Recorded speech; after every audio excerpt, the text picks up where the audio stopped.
XYZ Broadcasting Company Limited. Afiso Yazatum Neizocheneda. Wisdom Summit 2023. Yebesyanyansa. This year, Wisdom Summit Timino. Yefefi Isaiah chapter 33 verse 6. The fear of the Lord will be your treasure. 2023 Wisdom Summit Eyashon Kokra. What to suffering him zifo? Our Bajumaziasan will be impact wisdom. Papa Zamahen. Ibiye, Nyansa wa warimu, Nyansa wa apomedinimu, Nyansa wa banbomu, Nyansa wa mpenachum. Saturday, 25th of November 2023. Venue ni Osu Presby Hall. So when you are Jumezi with a babasa, Mode Yaide, ever send attend ATTEND Ezako MTN number 0248 712812. Send you not tap Nyansan. Say what business and our product. Nepede Bebo showcase what Jumezi asa. Mertre Epede sponsor.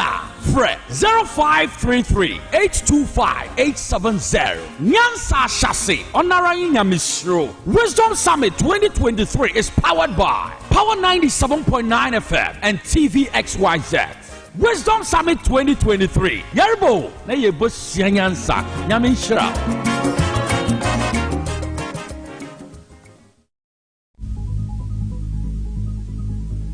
Today on Newsbreak, it's the shocking state of the nation now.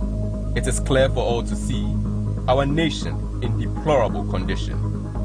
Ghanaians continue to wonder, how did we get to this point? Wait, doesn't Ghana belong to all of us? And not some few individuals. You just read my mind.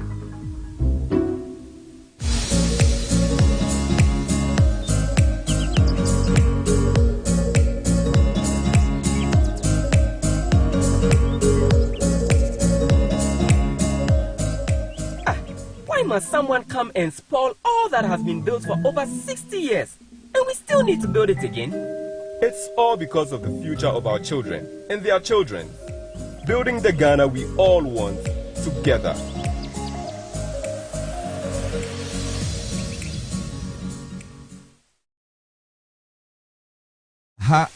Here at XYZ Broadcasting, our content has always been revolving around providing credible information, education, and entertainment.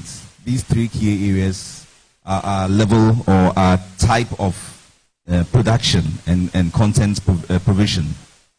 And we felt, we needed to go a bit further, and we wanted to make a better impact into the lives of our cherished audience. Hence, the reason for Wisdom Summit. Now, Wisdom Summit started, like Ajiman was explaining, it was a segment on the mid-morning program. And it was really imparting into the lives of people, especially with Reverend D.Y. Donko providing nuggets, especially for relationships and marriage and other areas in life. Now, your director then decided, this has to be an event where people can actually come and be in the presence of such like-minded people. Hence, the birth of Wisdom Summit. Now, Wisdom Summit has been basically running 4 targeted areas: wisdom in health, wisdom in marriage, wisdom in relationship, and wisdom in business. This year, we decided to add wisdom in security. We believe strongly that these areas, if you are able to grasp these areas in life, you'll be successful. Hence, the reason why we are launching Wisdom Summit in 2023. We could have just done this on air and be done with it. But we believe in the power of networking. We believe in the power of being inspired in an atmosphere. That is why we decided that we will pick a hall and invite as many people as possible. So this is just to announce to you that Wisdom Summit is happening live on the 25th of November 2023 at the Osu Presby Auditorium, I'm sure we'll talk more about that as we move along. But this is just to welcome you and to tell you that Wisdom Summit indeed is coming off this year. This event, in as much as it is about succeeding in life, we believe it's also a spiritual exercise. XYZ Broadcasting Company Limited. Afiso Yazatum Neizocheneda. Wisdom Summit 2023. Yebesyanyansa. This year, Wisdom Summit Timino. Yefefi, Isaiah chapter 33, verse 6. The fear of the Lord will be your treasure. 2023 Wisdom Summit Kokra. What to suffer him zifo? Our Bajumezi Yasin will be impacted wisdom. Papa Zamahen. Ibiye, Nyansa wa Warumu, Nyansa wa Apomedinimu, Nyansa wa Banbomu, Nyansa wa Mpenachum. Saturday, 25th of November 2023. Venue near Osu Presby Hall. So when you are Jumezi with a babasa, more day ya there, ever send attend ATTEND Ezako MTN number 0248 712812. And send you are not tap Nyansan. Say our business and our product. Nepede Bebo showcase what Jumezi Asa. Mertre Epede sponsor. Fred 0533 825 870. Nyansa Chassis Onaranya Misro. Wisdom Summit 2023 is powered by Power 97.9 FM and TV XYZ. Wisdom Summit 2023. Yerbo, na yebo Nyansa. Nyamishra.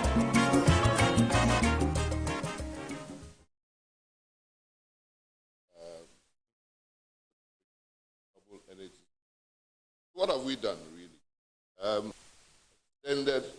Extended AXA power plant tenure, the one in Tema, for another 10, 15 years to continue to supply us the fuel. We've also signed a new PPA for generation in the middle belt of the country, 350. And VRA is also working hard to reuse plants that we're not using in Kumasi to help stabilize the grid and ensure an efficiently run grid system. So both AXA and VRA are actively working in power generation in the central belt of the middle belt of the country, that is Kumasi. We are converting the KTPP plant, 200 megawatts, and a Senate plant from an open cycle to a combined cycle. And VRA is retrofitting the T3 plant. Eventually, we are getting there. Eventually. And that, you see, when you have these plants back, it makes even more sense to find out when you need to increase generation from private sector. Because somebody has to pay once you sign. And if we can put all our plants that have been dormant or idle or combine it and improve the efficiency of the plants, it goes a long way to soften the prices for Ghanaians. Our share of solar has increased to 3.2, and the target is 10% by 2030. And I think we are doing a lot, and we will show very soon in that sector to head towards our target by 2030. We started an innovation in floating solar using the. Yesterday, I heard that the surface of Akosobo Dam surface is over 8,000 kilometers. That's what I was told. Oh, that's what I told Ghanaians. I don't know. That's what I said. Imagine. It's for also feeding, like aquaculture and fisheries. It's for tourism and it's for transport. But imagine we put solar on a sizable number of the surface. We can increase our solar footprint hugely by hybridizing our dams, because the investment we need to do in that sense, Akosobo, and even some of the Ghana water dams, if we could cover some of the top spaces with solar, it will cost less environmental degradation, so we don't have to cut trees to put these solar panels. And then we can generate even more and even more power. So BUI and VRA are both pursuing it.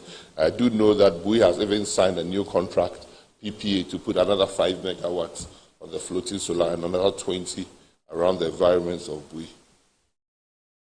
We started and deployed in off-grid communities solar wind battery pack to give these island communities and far-to-reach areas where we cannot send national grid there, these off-grid communities. I think we have done 3 in that area.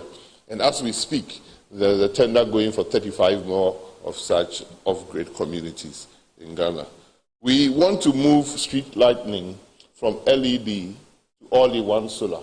And we have trialed that in some parts of the country. It's been successful. And we want to come to the situation where street lights, they are not solar. Because it's outside, in the all-in-one solar, it's got a battery pack. In fact, some of the ones we've tried, it's got a self-cleaning mechanism there. So that with diodes, we can even program it to come on in the evening, increase the luminosity or intensity when it's getting dark, and reduce it or switch itself off when nobody is out.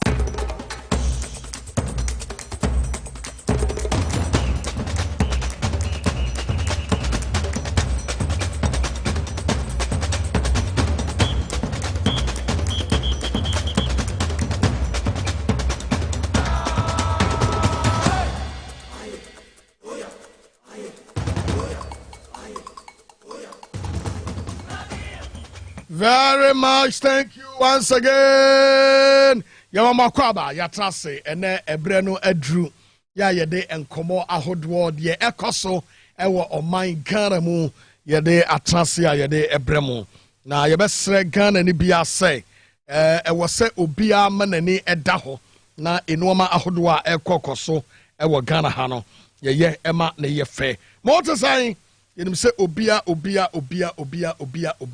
eho eye Mensaka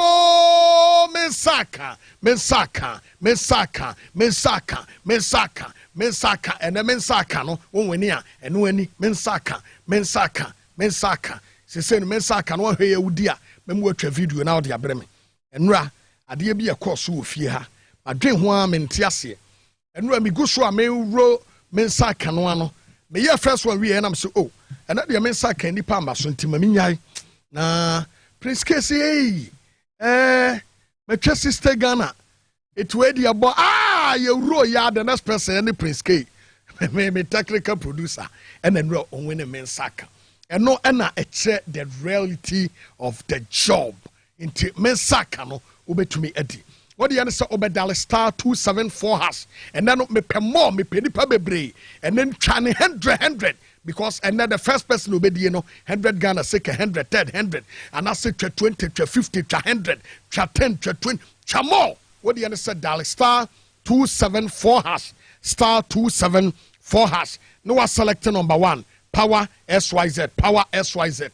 when you select number 1 power SYZ area na what choose obebi sa so person twa sen ba ko 5 cities it twan 10 sa 10 and it twan 5 sa 9 and sa 10 twan more na also bedwane abusuaku no na 1,000 Ghana cedis each ya me ba beche no also bra be dibi it means saka promo cash for the boys and no enema dru so no and na de enmunyam no abasika no ababehwie gum it means for mobile phone no na dial star 274 hash star 274 hash na select number 1 power SYZ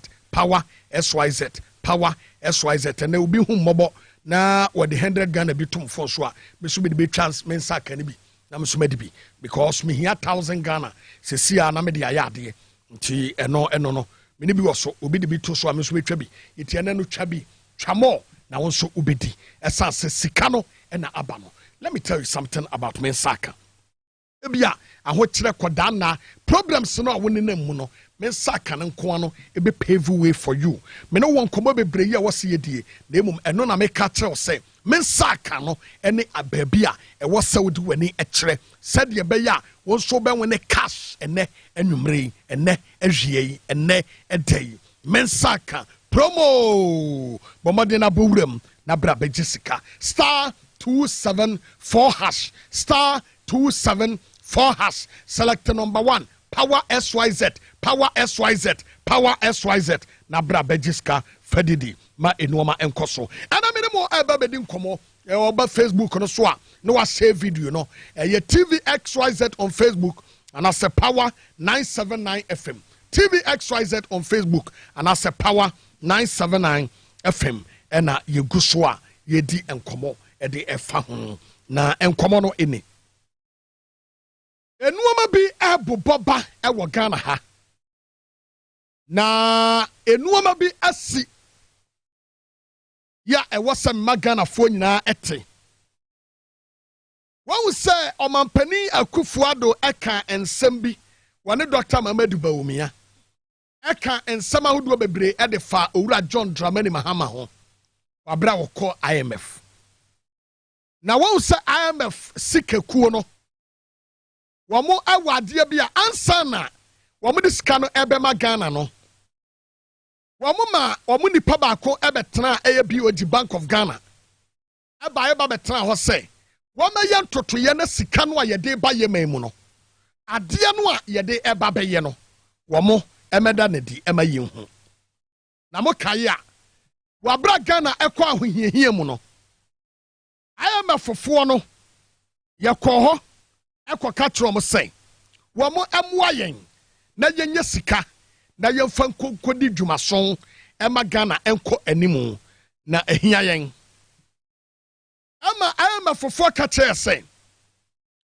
conditionalities a etumi ma ye qualify for IMF loan no yan qualify yanyaye anunti yan kwankwa ye de friend domestic debt exchange program yaka ye de no doso debt to GDP ni wosoro eti anya de ombetumi ye giremu edi sika bi ade amayen so akwan ban ana ombetumi ya faso a ombetumi ya maye sika ama yakoye nimu IMF policies you omode ebaye no woman Ghana aye na dwe say ene ye ne nya sa DDP no domestic debt exchange program no DDP no sadia be ya ye ka dodo no ayede no eso betumi yate eso te ye no IMF munipa ebetena eye Bank of Ghana se wo mehwe se sika no omode bebre ye no ye betumi yatoto a initially no IMF approve say wamba ma $3 billion ema NPP abanyokuo ka say $3 billion ebewura economy no mu a economy no adne ntomapa ede befra IMF sikasem ene wo mototoye no wo mo kira say sika no beba trenches first trench second one and the third one and ase bi kra beka ho enti first one no omuma ye 600 1 trenches mako 3 years eti ebeba 600 south for 3 years eti omodikan ema ye $600 million na ebrena so a e was ye qualify for the next one every enrati ya eba de babesi and the IMF for first kanamayen. The question is Ghana ye meti ye conditionality sama minuanom because say ye meti conditionalities no a IMF rep no a wo Bank of Ghana no e wo so no na kokodi adanse ye say sika no a ye dia mom no omatumi ye yusu ne yi but as I am speaking with you sika no ye de den $600 million no a ebewura economy no mo no me bisa wo a wo hwe me ene wo wutie me say anyanyambia $600 million aba Ghana ha no wote se sika bia ba na $600 million na eba ye no omayi akwan na $600 million no yetua nkwana school fees ana $600 million no ede ye pa na ye diska no ede ye because me de me hunu ye wo hu ana mama yemi sase ya me mo kasai ebre na so was Ghana ko ready budget but say budget reading no a delay. Is it because of the IMF money and answer IMF for your majesty say wo mama yesika biem na so mo de bema ya daban na beba anu tina keno for yatan to me call emra se badwam emfa Ghana ko mabodi sika no emfa betu Ghana ma me bisa Ghana di bia. Yeah, what say? A brasso was ye no. because nsese no IMF edema ye no na nsanya faithful asade ababetum say said ye nuoma siko no by the end of the year ye bedru debt to GDP no e bedru 99%. Now ye 103 ya na ye ko 104 and now omo domestic debt exchange program no about 85 say we ma predict say ye bedru 99%. Cedi to dollar rate soro kwa na eko enu ma boni ahodo nyina no e na eguso ekoso no. So let's ask this question, say, where is the money? The $600 million. Because the next $600 million no, it's time. Yeah, what's a cash no eba. But I'm a full farmer. Whatever be the problem with Tia, Sikani Yamaye no, we don't know. And no kaho, and as I say, budget and also a delay no yen to me reading one. Minianum, ya metatia say, the next budget ebano, more taxes, as Abeba. It is a son of a seminary who seminary ram. It's a moment paya magana. Na Sikano Emra. What you say? What you know Facebook oba and watch a video no at the amame. Ama enuama etumi akoso. It is Facebook no na say video no na enuama etumi enkoso because say my Ghana ye hiam paibo. My Ghana e hiam paibo. Esa say no sikano a e wo se eno e de agina so de yenuama mo man no ekompon no anaso man no tumpon no say no ba bia akwakodro no kwasem ene say sikano wa hwe ya namba ene ye emman so de nya de betumi ready budget the sikano be bakure be bada ben eno e yasem sebe itikoso na dwene ho na bobu ho na ye hu sade yesusan e de bode ho e be fa ala kwadwo trematen me bona baso ene eden ala kwadwo trematen asase eye nuoma bi a o deserve applause na ala trematen eko KNUST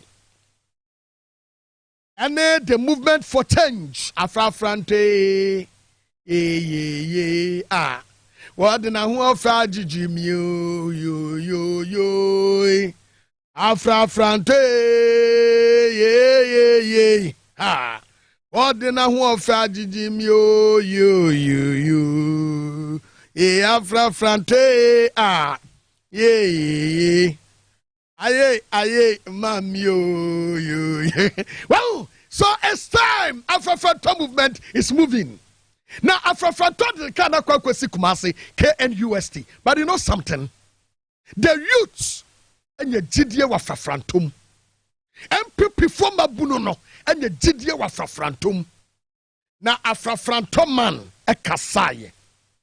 Now, Afrafrantum man no sama wakaye wapewamua wamube volunteer. Some ye delegates. Me ye wewa ha.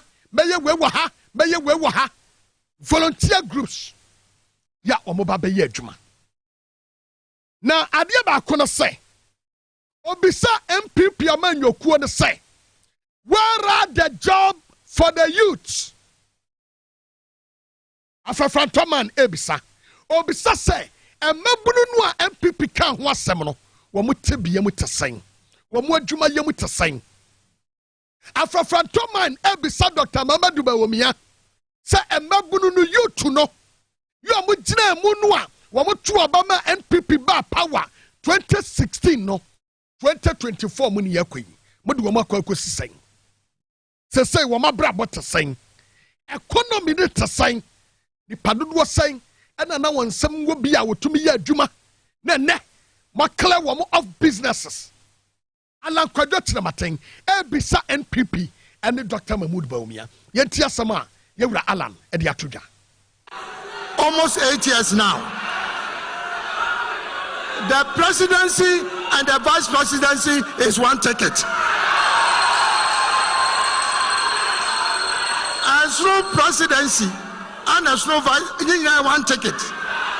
A combined ticket. I don't think the mini aketwa Bawumia. The obetwa ye nyina na wayada. Afrafranto man no. This is the rare frafranto. Ala kwadwo kyerematen sɛ deɛ Dr. Mahmoud Bawumia betumi ayɛ nyina wayɛ deda. Asɛm yi yi wɔ mu. Wɔsi aka masa baako. Wɔsi dwam. Wɔsa madoa woma yɛde dwiri fɔntɔm from yi so apai. Yɛsi bɛma na wɔsa nyɛ fɛ. Firi dwam. Na yɛnyɛ yɛnim asamɛsa. Wɔsi ye asa baako bi am kɔ santasem kɔsua yaba me nsa no ɛne me nan no etimu ma me mra mɛsa. Asa bɛ no. NPP amanyokuo no ana owura alantremate waka no was the presidency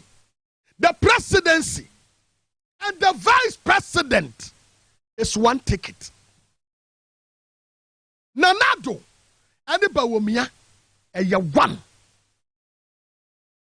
Hey, I'm a father one and I'm okay.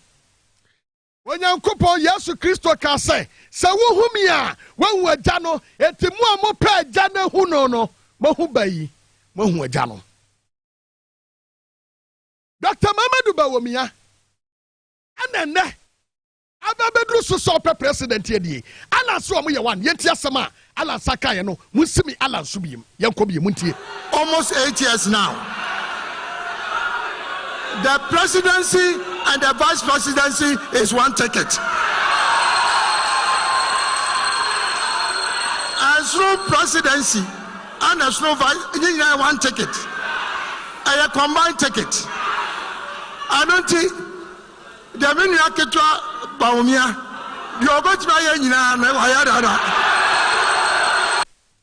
Bennie. What say?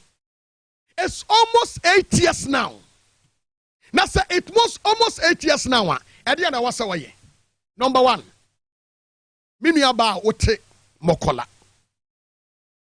Sabra no anajo mahama ebe frisono. Na wuyi one sidia. Na wunya sefa dodo seng. Ene wuyi one sidia. Sefa dodo seng ene wunya. Miniaba ma. Wati aboso kan susuma politics any duty amanyoku a oba obesesa wo sebre ene yeto abadema no enye amanyoku a wo ba bekum check say akane no se na ukura $100,000 na cedis dodo say na wuram ana wo kope $100,000 ana $200,000 ana $1 million. Now the cities don't want sign echo. Anna so compare the same $100,000 and one with the cities don't want sign and a deco. A baby, it drew 15 to 17 cities per dollar. A nuama will cry yenano, a buona bedru and a buona bafum. Precope, the only yana say a satia baby 13 cities. I'm a new mob boarding a uchia yenano, now kuonuma buaba yetting. Eti enuoma no aka ho wote so a wabaka wo ton konkwati konkwa eno so yento eti hwe the kind of business a agu aboso kan aka ne no aboso kan yemfa kan wuram because we are just how the car be wuram a wo betumi ya traffic so 1 hour now da so gira fa ko aboso kan ntumi mpie ena day betumi akwa aboso kan sesi yi a meye programming betumi asore atuka akofa aboso kan atwa me ho akwakofa soro ho esa be wuram e dia ba besi anafo ha esa wuram sei esa dia kwakosi ayi ho no presby ho no esa dia ba e dia kwakosi bridge na esa dia ba e dia ba besi ba bi a go for filling station ho no esa ba betrase ayi program ne yempon ye aboso kan ene utumi ene aboso kan first no ne yekọ 1 kilometer per hour and the air Kenya, you see, you know, okay, speed in the session, see free 10 of one nesono, and no, and now the year 0, a pagan moon, the Saba, and to me 80 kilometer per hour. I was so kind. I was so gay, and a cocoa compare, and no do compare, speed that cast the name, nobody says, hey, company, yes, go to magazine. So sit down well and analyze bra adwuma na gu o enti 8 years ni aboso akani a wogi wusika ede bo ananado ene yesi di ntoboa kwabo ananado obenye skana bisa ho enwuma na gu abrabo na ebasa eno na lankwadwo tramaten say bawomia anya alternative was say it's almost 8 years. The presidency and the vice presidency is one ticket. Hey, meti hey. I'm not here 1, 2, 3, 4. And a good studio ha. Hey, woko MC aha. Nipa woho ebro best 5 or 6. Etu kebomwa woko radio studio ha. Ki Nicholas woho, Beposu woho, Senti woho.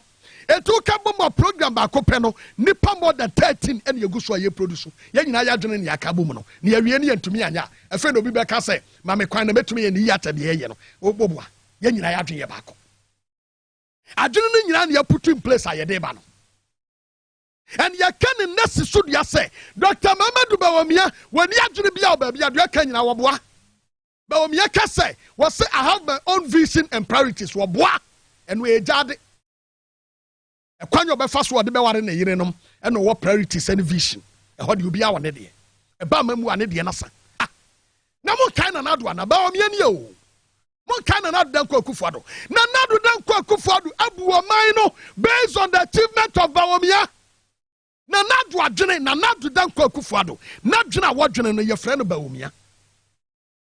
When it comes to the economy na nado adwene no aye Bawumia na wo de to believe the ayaka no tie Bawumia ye wia na nado na dwene Bawumia no na nado be kasa de osi hu Bawumia atrew Bawumia ne yewu ye ne kan tie Bawumia.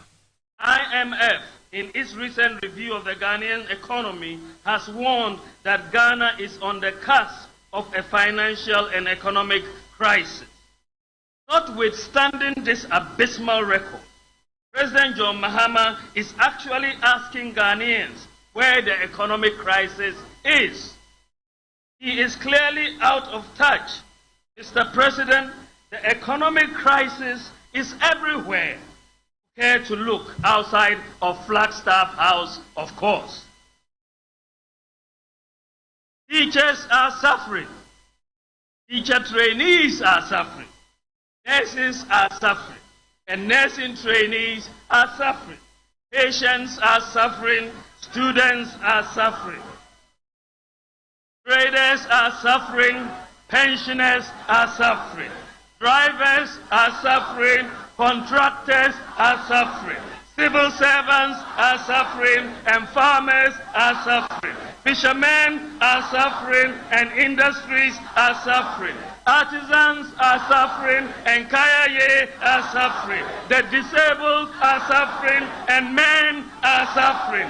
Women are suffering and children and Ghanaians as a whole are suffering. Very good. Asami na da hono Dr. Mamadu Bawumia na akasa no. During that time, enter medical catcher said Bawumia and was say a panacho no senior lecturer at University of Ghana when deserve to be a vice president or even a president, not even assemblyman when it comes to economy. No, when him do it to me and say my lecturers.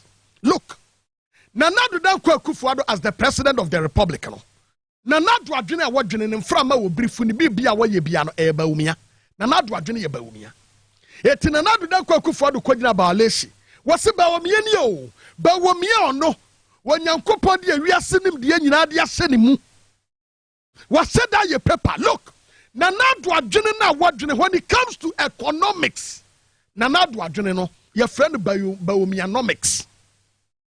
Me say, Nanadu Danko Kufuadwa General Wadjin when it comes to economics, it's called Bawumianomics. Bawumia and will lead the economic management team. Martin Kwebu say there is nothing this man can do. Hey, will be a wagon heavy and him say Bawumia and to me nyahe. Apart from Flagstaff House.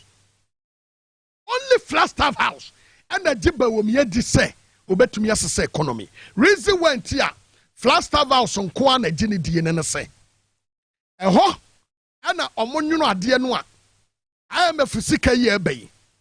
ayete say asamando kwan abie nanum bagaya openi pa amene no it is a $600 million ya ye kan wasem no enya to mu petwan wonte de obete siska bagana ha nso hu kwan ye be fa so e be tenasa pepe etia kwanya ba wo miya betena so no mo protect wo mo kro no bono a wo mo bono eno ano no ene boni o madie no said ye be yo be protect no bi nti wo bi ntu afiase eno no no. Apart from that, no, there is nothing.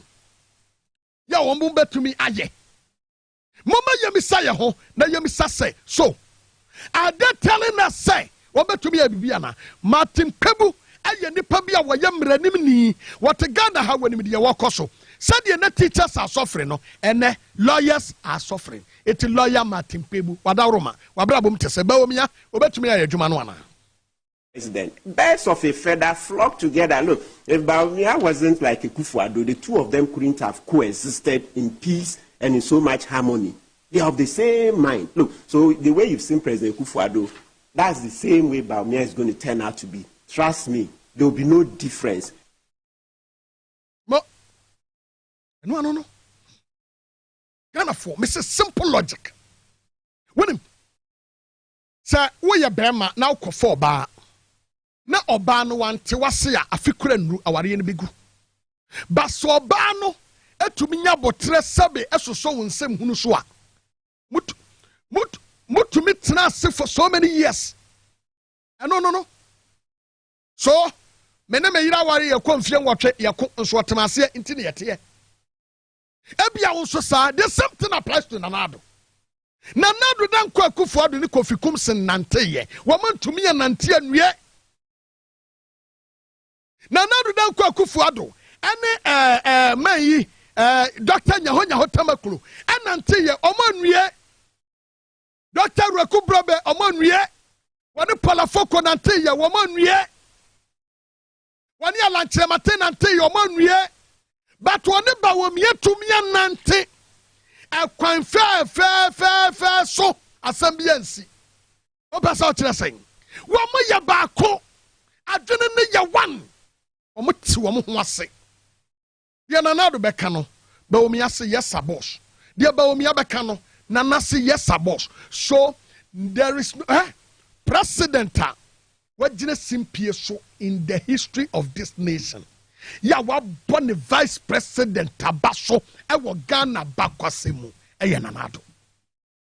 I am telling you Nanado dan kwa Kufuor is the only president in the history of this nation ya wa born the vice president abaso. President Mahama, I can say, why you lucky? Why you the luckiest vice president ever Ghana ha? As I said, the boss, Emmanuel Juma, and then the boss no, and a born abaso. President Mills, and President Rollins, Juma, President Rollins, I'm about President Mills abaso. Hello, Mama. And you were Kufuor Juma. Or we are Kufuor Mabontia Mekase.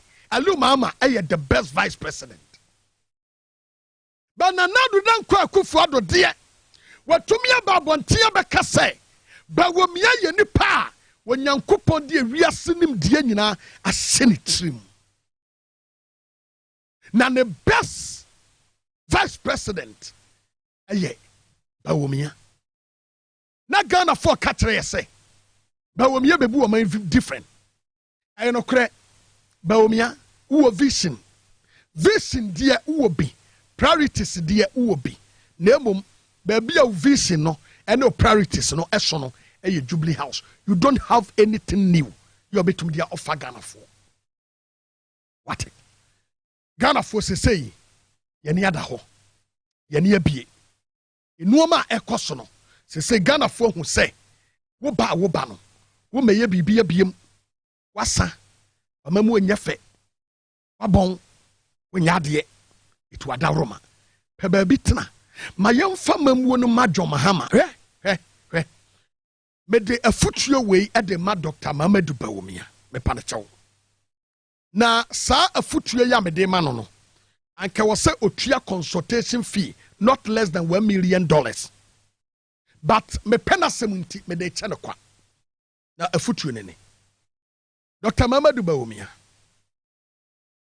ti afutue ya me ka kire we ene se amamuo no woni obi a na wasa na wonso wasa ena mu nyina mo ka bo mu ebu wo man no anye yie kotena kire why na sua amamuo papa free John Dramani Mahama ho na hunu kwan a wo be fa so a wo de betoto oman no na the next 2000 sakwanya foforoba na oba bedi manyokuo bi animu a wahwe John Mahama note no a woyeye no watwe so e dia ba bebu man mame ma example doc wo kai se Queen Elizabeth ewuye no na nadoko wode condolence message a wode koye no photocopy ya no waye no wo paper so e no wode koye oduru ho no e no wo twroye wo hwe so twroye de gu ade no mu because a yes message mpo ohun says wahwe na wantu ne kopen wu ade mi a woni begu ase eti said ye nanado etumi hwe ayi ase condolences message o seden etu no kopi no pepepe kotena kire na kosua John Mahama mamuo no a wode beba no ene de NDC fo eba beye no na se 2000 wo da so te ase a na obedi mampani a wo de aye se eno so no anye yi a na 2000 wawu a wo ba ye bi obeba no se Ghana fo be penasem dia na wono note no outro no jam ho de to wo ma no wahwe so e de ebu ne man na ba bia wonam ne de wada roma wo momodene edwam accountant mpo doc yama wo ya wo be boka edwam accountant se bia ya ton no ma yakofa tomatoes 5 cedis ya ton 2 cedis balance sheet no wo be boka amamu onyefe onyade iti afutuo we e free of charge be dia chokwa we anka $1 million ena wo se otua tame e wo we ho ansana me dia mawo ba me dia chokwa me pe wasem iti fa free buntu why fa yankoda na chapter but before semekono me saka no me gusu twa wotwa bia na 1000 Ghana cedis one bana star 274 hash na select number 1 power SYZ tie ade ba ko a ewo me nsaka ho ne se yenya mi afidie no afuruma pe na sika ne guwa yi ne so obi tumi bisa me Oheneba na ye no kre enam se na nya no kra nko Oheneba mebo ho dawura ye den minua wuntwa bi atwa bi wate obi bisa se na de na mintwa bi bia na wote ka mu fa o mobile phone o fa o phone se ya na ubia na wadale star 274 hash it is star 274 hash na wamia so a wo say radio stations mako 9 ebeba de de kind no number 1 no ye frɛ no Power FM XYZ it mia 1 na Sunday wo say enter number of ticket 5 cedis per ticket me pacho me pese me twa the first one me twa 10 ma tro 10 no aye 50 Ghana no ni mamia was please enter pin when prompted okay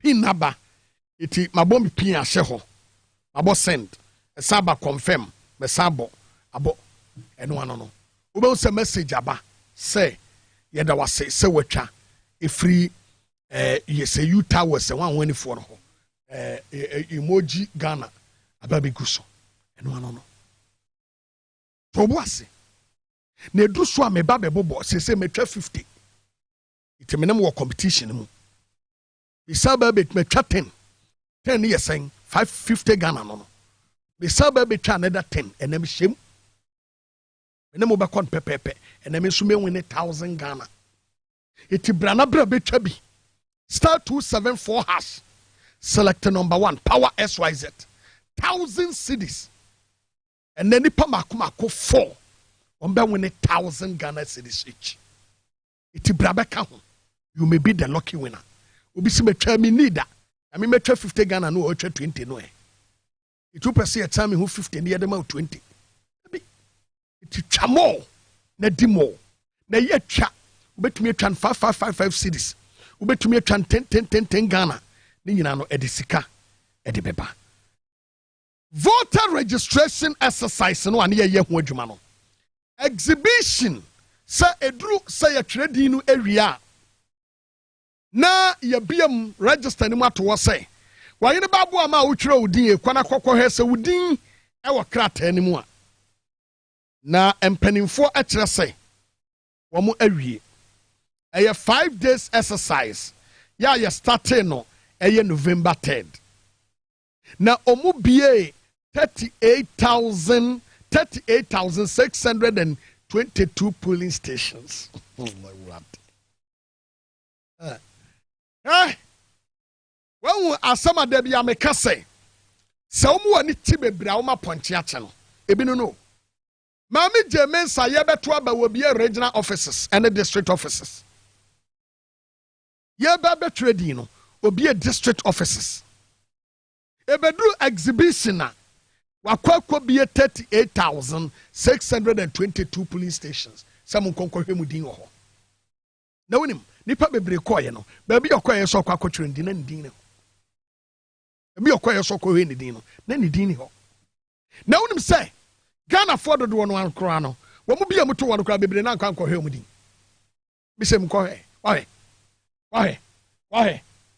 obi ahwe yen obi ahwe obi ankɔhwe do you know the reason why ntia amanfo nkɔhwe no assembly election ene yakwa akoto na amanfo respect no sa but no so ka bato no iti o se ye fa ne serious sa bato no obi ankono nkonkoto bi so obi amawie na eyi womo ekoye no electric na omo koye kohwe no ewo kumase ene ne mpotemu amanfo ekyerɛkyerɛ no omo koye no womo ehuye na yentie sankomo wi na yemra yentie mra ye bia isi bia register say yenko ne yenko hwe yedin say ya capture unya kwantimi ko hwe ode da bi mpacho man ko hwe ade ntia men troba ni bia nya kwa nkemetu na figa na akwa tibi pa se mese na confirm ko committee troba de enye ye ntu bia be hwe me se me card na shaje metuma ya che osisi me o card bia bi ya me troba da bia na bo me se nto. I've lost interest with regards to politics. You know, we are facing so much as a country and the hardship is unbearable. So, and with the current economic situation of the country, honestly, I won't bother myself, join the queue and cast my vote. Because I've seen no change. It's been a long time. And when I end it, I am going to review.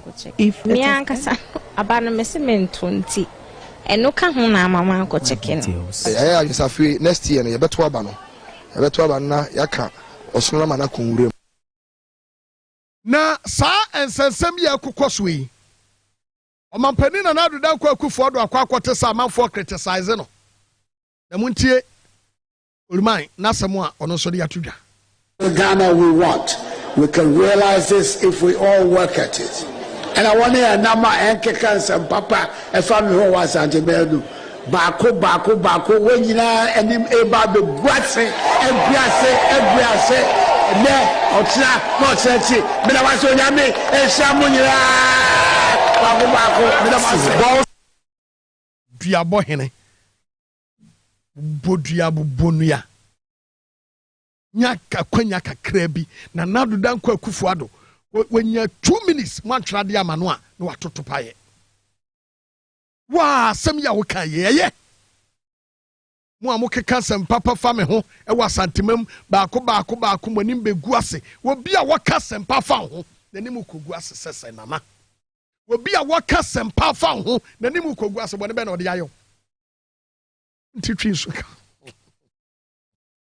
na sure agbena hey na do dan kwa kufuado na Ghana for pass say enye president pa no mo ma obedi ya kan no nim say what say you o mo kire so mo nya gidie sonku bi wo mu na wa mo say from Ghana for no mo kan we wu kokumase a o say kumase for say aba no mo nkoto but kumase for so mo nkoto aba no ena ehu no Mameka sasem we fankyere NDC chairman or Ashanti region. Any NDC chairman, national chairman, any general secretary. I say, there is going to be a great apathy in Ashanti region. I know people are not going to vote. Now, Ashanti region, anytime I bet twaba or man twaba no, who chance on bet twaba. Sendi pane to say numpa, and fast was so chance say one koto. Mesra NDC for say, mu agenta mu betreni wamo from Ashanti region no. Mun training ni pabe 4 and 5. Me anu tina ha na me ensa eba nwen. Because Ashanti region eba 3. No mo share register ni mu. No mo nto aba no a. Ye twagum papa. Eti me sramu. Because abatu no enkokoso. Ashanti region mompe obi a woye kratini no tumi twro akenkan ade nana dwene nye so Oheneba Boamah wona momfa no nkogina ho tie nkomo ni yi me se mompe obi a otumi twro akenkan nana dwene na da ni tirimu no enye ofa sekan obefa bi asia wo because eduru so a wo hunu some of our agents etimesremo because you to me so Ashanti region mu year NDC anwini awie afrafranton so ebe ye adwuma wa Ashanti region pa na asem we dia mame fambom na ka me wira ye afi ansa na maba me last statement so wokyere nyame ya adom a regional imams akwakosia Dr. Mamadu Bawumia na regional imam samu kwakosia Dr. Mamadu Bawumia no monkoya se obi komamu bibi se monfanto aduane ni etiabufuo ebeba anasemu misansemu a enkramofuo yutu no ehwehwe all the 16 regional imams ya mokono question number 1 ya mumisa Dr. Mamadu Bawumia no say ne stance our LGBT ho anything because LGBTQ plus eba ye no Dr. Mamadu Bawumia entre die obeye ede afa ho enkramofo imamsa moni Bawumia kosi atena wo bia wo beko ne wo misanu sabe trumu ho asem no na wo gitum I put it to you regular imams no Samu konimo misa Dr. Bawumia say, wo stance wo ho ne say as kramoni LGBTQ. What the two man when you to moi? I put it to you say also so trumudi for so. Regional imams no. Number 2. Israel and Palestine for a kontokwa. Mukwa mumisa Bawumia say the stance ne say, the take and saying. Samu misa no na enonso mujitum. Number 3. Ya di shishebi ba se sekremuni ba we school ni ano ye nurse ni a hijab no yama ne nse ene no se yan hyehyeye sanya hyehyeye en kremofo nurse fo ma no some of them are not allowed to wear the hijab so mukwa mumisa no ma yenhwe in schools and the nurses ya and also ewo ho etimumisa imam seno ya moba be kono mesramo sama misa sansam we ya mame na mama ya hunu de ekoso a eno no kire say no kwasam ene say mu ye hypocrite medical ka we di atomachi so I will be expecting all these things from you mukwa mu misa Bawumia say President Mahama penso na ukuta sika kakra bia 6,500 now to me komeka and na just ukuta almost $1 billion and said what to me ura meka mummy san say aden wama meka boy expensive sir ask him mon kwatna nkwaka Allahu akbar atabil and sorry ma mo yesa na mo hypocrite what flag bearer say ya you mo nkosra obia mo nkosra ba omia because we kramuni ene ya mo kwa mumisa no enuoma kora nkyire mumisa ne biam ka ho say what is second the Japan so we preko e no kra na mo nsan wi mumisa ne biam say mo sanya no ntia say odi communion e no kra na semwa me dia tomo ne no finally Honorable Dr. Rashid Purple and Sam George I raise the issue be I want Mrase Bedrefi. A kwanya a was a protected journalist. I want omaimu from wicked politicians. Ya wamu ejia o manager padie and some training kwaka near treteno. Na wamo emen saying National Media Commission say omoba wamba mo adequate resources. Yon betum dia yo modjuma said ya baya aban wei ehunahuna obetwa so look enura mameka se mintrem ehunahuna ya ye ehunahuna nsantwerefo ewo Ghana ha ani enuoma esisie ewo Ghana ha ani ekwan a ya de nsantwerefo fa so wo Ghana ha enura menana kosieko osahwia mafie ofra maame ene maame atiri ba ne katro mo say they should call me no mon kan kire me say minyai radio station adwuma no ameye no na men kopa adwuma foforo nye because this government you are teso no she don't trust the man. No one say my nani abresa krodom. Na baby a yadro no papa ni nyamea on fancheme obedi mbone. Ono so me nana no onya babema me ya na nani da nanim manim se ne babema it will farm se ne babema osre se me nyai radio adwumaye. Etianra ye program alaji sorogo eka asembi na ye me ho asem na no woka. Anya bibia o na nado de makwa to prison omo suro se ebia na the next one na bia na nye prison because said your prosifo esi tata me na me na mane ya stop me ye bo search wo kam mo peden ya ehwetuo the last one omo ye na me ne Alaska the Dawn yo wa hoto edin komo on phone and I'm wife tell me na me drive. And the next person, the next thing they say, police car, wow, a traffic me ho, a trasiama no so, ewa allergy, station ho, you chama no so. Yes, come down. I almost say, come down. We say, get down. And I'm see from. Me see from what? Me you see. And I'm say, alas, Janasona, I say, a man for police phobia baby shiame. You treat me sing chain. Sheshe ka ni mu nyina ewura ka ni mu ekọ boot ekọ ha wo mu wie ye pe ana am se mo hwehwe den o mo se adekode no mo hwehwe no wo mu hu ya ankom be ka kire me eno mu tu o mo ka eti abusunya ne tia na abomu ade me ka kire president Akufo-Addo ene se bi di do Oheneba Boamah Bennie ye frame okumangra edubonyono o se bema nanum adura enyono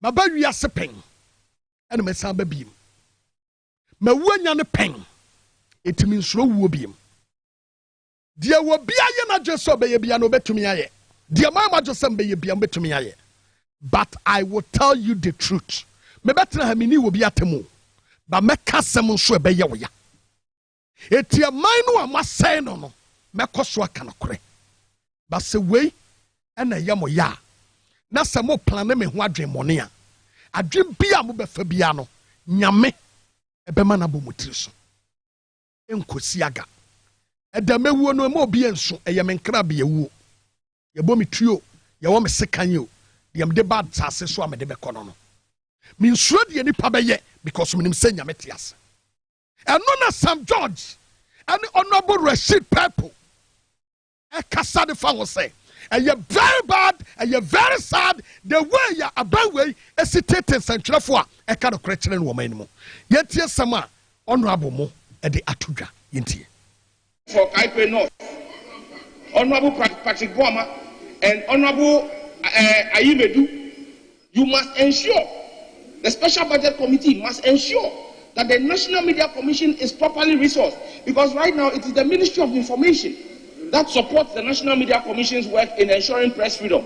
But the Ministry of Information in 2022 was given less than 1 million Ghana cedis for its goods and services. Less than 1 million Ghana cedis. If you even look at how much Honorable Kennedy Japan is alleged to have given delegates for the last ended, it is more than that 1 million Ghana cedis. We need to make sure that we put our money where our mouth is and ensure that press freedom, Mr. Speaker, the press are the ones who carry our work here. We need to put our money where our mouth is and ensure that press freedom is truly well protected. Since the death of Ahmed Swali, we thought that Ghanaians may have learned some sense, that the leadership and the people would have learned some sense in handling journalists in Ghana. The Speaker, since then, 10 journalists, as reported by the Committee to Protect Journalism, journalists are hiding because they are afraid that if they expose themselves, they'll be hurt. Mr. Speaker, several other journalists, including the well-known Asare Donko, who reports on situations of illegal mining, deep destruction of our society, himself is hiding because his life is threatened. Mr. Speaker, we can't agree to project this society in this manner, that the records that have been portrayed show that Ghana is one of the worst countries where journalists are at risk because of what they do. So the records are there, and I was happy that the Honorable Sam George brought these things out very clearly. I was also disturbed and surprised that a very objective journalist like Manasseh Azuri had to run away to South Africa since after the death of the Ahmed Swali. Very good. No. Because no crack it one I catch a one. Senanado Danko Kufuado Shasi Tia Yasem from 2017 and Commander could do baby a dream. And you want to break the 8. It won't say central phobia, I a stumbling block. Oh, when you are a company, Emma what you aim. But I want to sign this as a warning signal. To when you pabia yabomo pa, so we are prosini, so we are sojani, so we are ankra yabo pa. So Oheneba Boamah tatame. The only thing I made to me a catcher on the say, Memedie, me ye only one person. Ukumia, Babusunya, me yere eneme ma, ena ashrade. Omane hiri bibia. Ena ameswale wu yen mente se ye sekremu ni bia wu biem. Ameswale wu yen mente se ni pa bia wu biem ana samando kwanyesi. Obi abewu, obi abekọ, obi abeba. Ade me kan se. Ade bia wo ye bia no. Dwen hu mienu. Na ebia watena na me so me ba bia ba be president. Na wo nana enso wo ho. Ne wo ya me ne no. Wo de be ne bia tuaka. Betwa me ho aba. Na mum ansa na me kono. *274#. Select number 1 power SYZ. Me ba be cheusika. Ne wanya bia didi. Tie ne ye. Me ba be cheusika. *274#. *274#. Na select number 1 power SYZ. Power SYZ. Sha na cash me flow. Me kwaba isisia.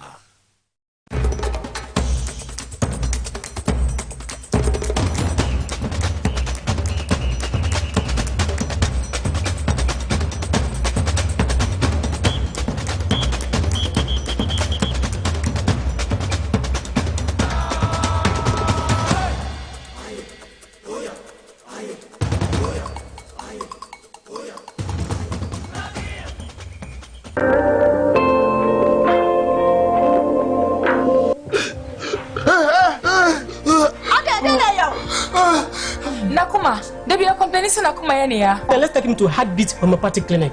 Yes, Heartbeat Homeopathic Clinic. And I also the name. I'm saying Nakuma. I don't find Heartbeat Homeopathic Clinic. I want to know.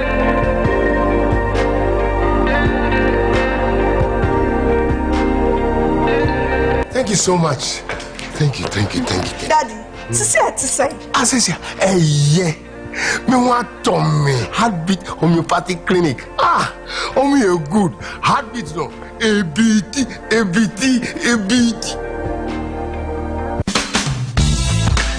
The serene environment fits into the goal of the school, which is simply to provide excellent educational foundation for your ward's development before they commence primary education. At first glance, clearly you will see why the school is called Hebron Hills International School, as the building stands tall overlooking town.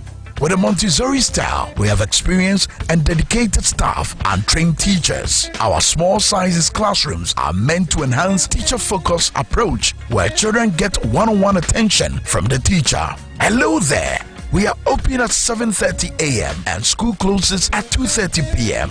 After school care is from 4 p.m. to 6 p.m. while early drop-off can be arranged at 6 a.m. Hebron Hills International School is located at Midye off the Nsawam Road. Locate us with GP postcode GW0688 GA West and GPS code 06884870. You can contact the school and make further inquiries on 050-876-2375 or call the office directly on 0302-918768. Email us at hebronhills.school@gmail.com. Hebron Hills International School. Excel and shine.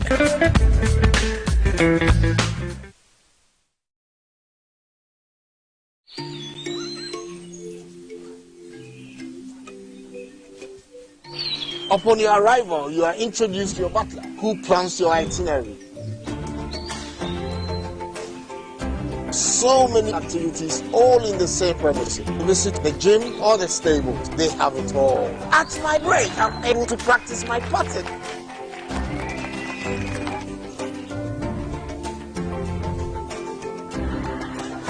They used only electric vehicles here. This creates a serene environment. I'm told it's over 1,000 acres. My cabin here sits on 2 acres with a large terrace space overlooking my private swimming pool. Now this is royalty. They have their own farms, thousands of fruit trees. I can also have my lunch here at the waterfall. Quite a beautiful place you have yourself.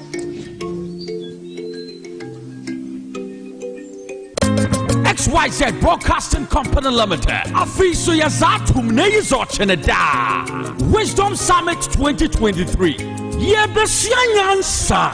This year, Wisdom Summit Timino. Yefefi Isaiah chapter 33 verse 6.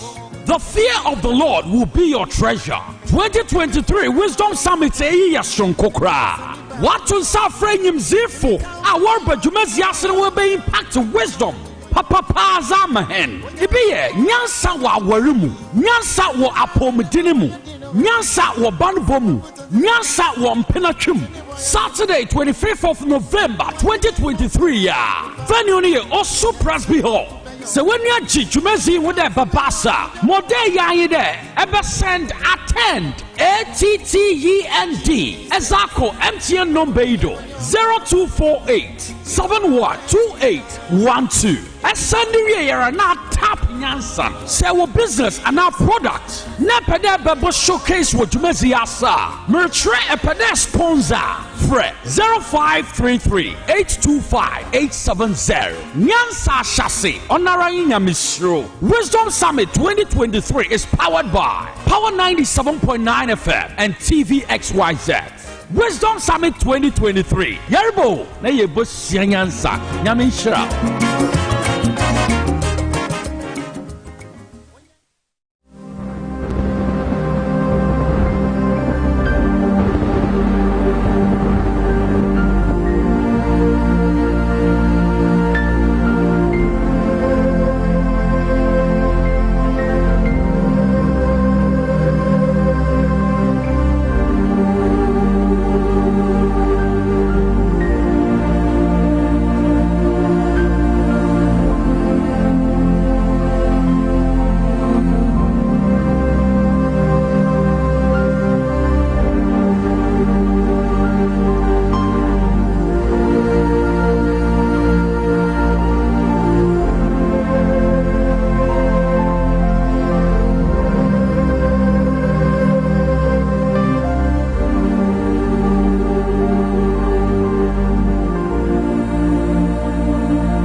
yasan atrase na mahu sɛ obi asɛnde me message sesi asɛ Oheneba enra chi metwa 50 mani enra metwa 50 mani me patro enra chi utwa 50 wani enra utwa 50 wani ya enna me si twa 70 ubedi.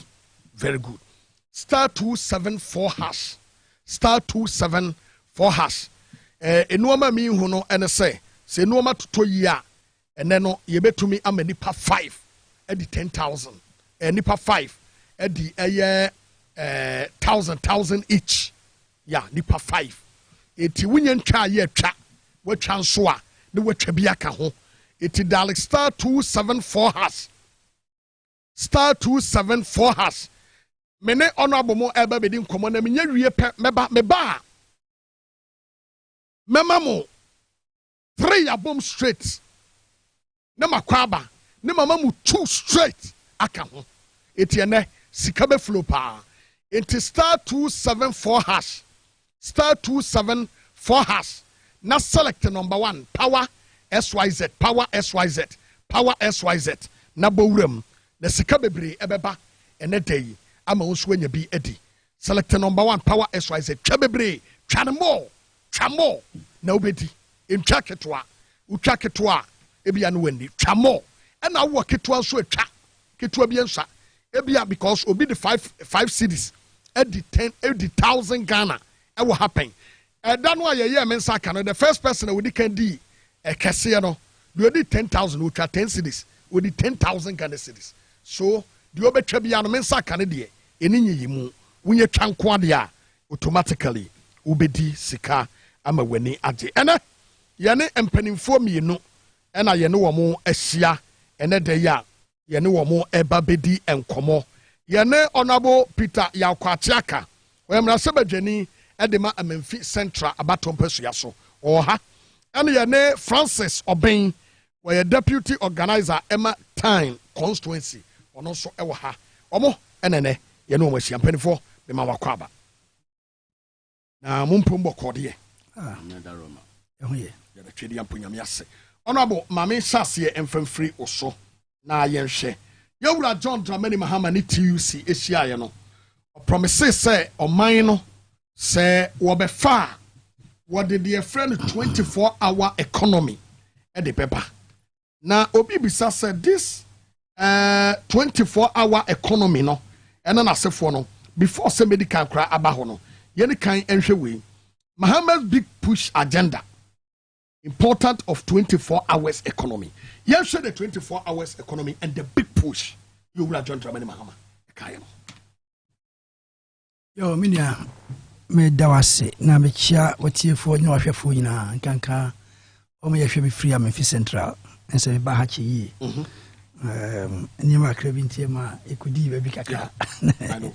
Nti asa sha say de ebe o modina aye de say obisa question a year 24-hour economy and the big push.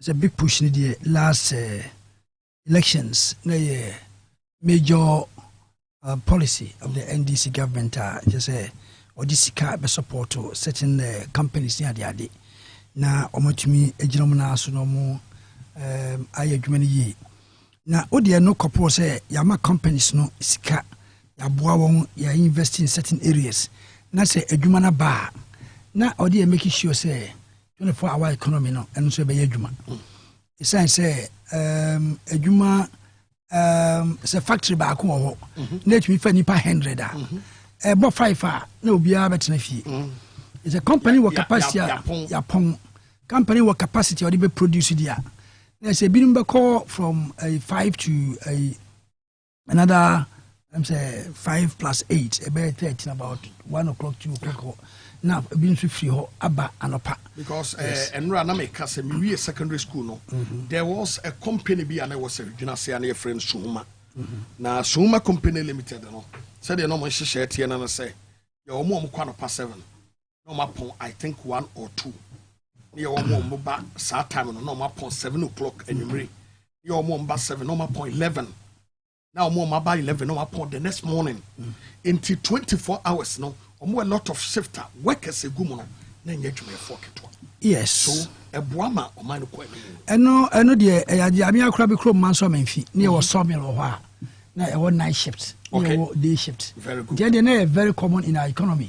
And see, who said the son, man, and my economy, a generation. And they drew baby somehow, a chico. Jamaica at was says, "You bay man a year." What honorable Elvis a free and crass voice from one of them. Okay, you. Even you Elvis, maybe a once. You, it is a sad year, Nanya at the Fufra, and yet at the Fufra Fineba. No, Hodada. Miami Crew Manso Menfi, not sawmill. Your sawmill near war. Corex, Juma Bakunia Freconina in Ria, Juma, Naye, Abrofuna, Edano. Now, Omuko night shift in Edicam. A small company, but no more night shift. As an Emma, a production a double. And a Nipaso found so a double. Into my company's income so a double. We be a costro. And it was going well. Now, O Fatemaha, Miami Batama first, na GTMC, TTL. Ni Acotex, Dumas, no many textile companies no vacuum say enumerate soa gas ne to asosa omo wie pena bi so eto aso na on de ekọ no mo long buses yes inti na yade bia na wo ho somewhere along the line no in a purchasing power of the people a drop the companies will have also to reduce their production and the demand and supply in bem kakra ntino say ye be we na mama edika aka say obeye the big push we a big push na adwuma no e bia definitely no ni kwa say o transfer why invest in fidie bebre o adwuma now we are 5 o'clock na wapon no abetena fie na fidie ne home no should not be like that and no ebeye ma sa 24-hour economy aye adwuma I am crying every time is surprising in this country so if you say shops e close at 5 o'clock no be close yade a madwene ho a mentiase da wabra ukọ other countries na 5 o'clock na shops no cry I start bio because people go to work I cry any 24-hour economy no I'm up for adwuma no pa 8 o'clock 5 o'clock no upon until you serious pa adwuma ye adwuma won't do much shopping within that period oh abrochi oh ye adwuma oh be ha oh me kwakota de aba no free adwuma no kwota de no aba and am ko fa me ba school no free adwuma ko serious countries you can't do because of say ye 24-hour economy yes because of kwota so ade san want to be and seriously no you should start with the shopping you know malls ya de jama official yakra mall ya de na ya omutrema akopim be 9 ho 10 ho even then it is not enough because oko bit is Singapore am here adwuma yakra obo say shop no dey atuomu sa 24/7 because I'm out for pan adwuma e fe na no ko shopping e fe no ko di restaurants ya de omo close atuomu sa enti sika eba man mu and the chrome high kondo 9 o'clock 10 11 no be ukra yes enti no sa de the infant start oba pe on fast start with the shops near there no say you hu ha Sunday you me shop what we with that wo your private job no Sunday what to kwa sorry does it make sense and to the economy yan kasa ya shrinking no oh we are solid here dem any kwan say we close your shop na say me say Sunday wo be kwa na ne FSD ni bi so pɛ ho be ho no so se kwasi ada no memene da no SD ni no kwa sorry a kwasi ada so ko no so exactly enti me hu why kwasi da ne ya two shops nyinaa mu kwa bo so kan Sunday ase nsamampom yes it doesn't make sense at all enti when we are there 24-hour economy no fan start ho me dem ya ma wonder that say dey intra Sunday me pe bibia ya untminya uko shop close even mobile money kura na yes in scan mobile money no uko send ya close wo ya no phone so a ya ti yi levy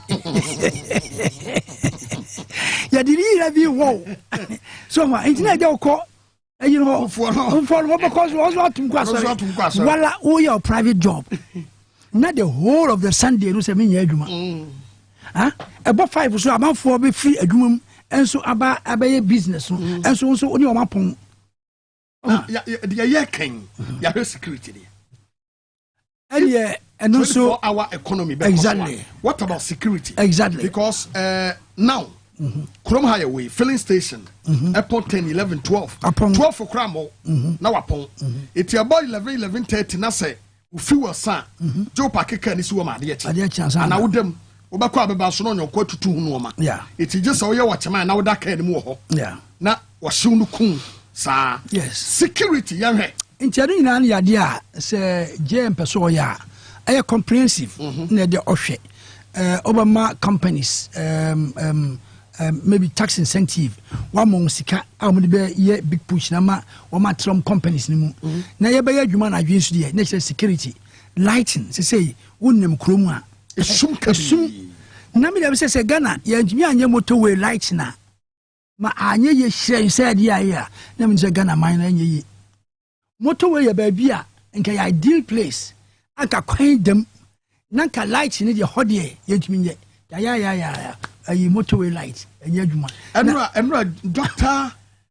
Jonathan Asante Ochre we lecturer e wo UCC was lightning no yenye ni department our Ghana ha emien fancy ECG ase yenye omo a whole department ha omo no be in charge of lighting in the bob bi ase ba bia no makoto bi ase because this 24-hour economy no and lightning nam say esum wo ho a nipa ni suro ontumi nye itne ho sran dia obetumi aye so no ne yadwen wo me dia Ghana na ya pe companies come to tiet nyina diskadie ne mismanagement eba okay.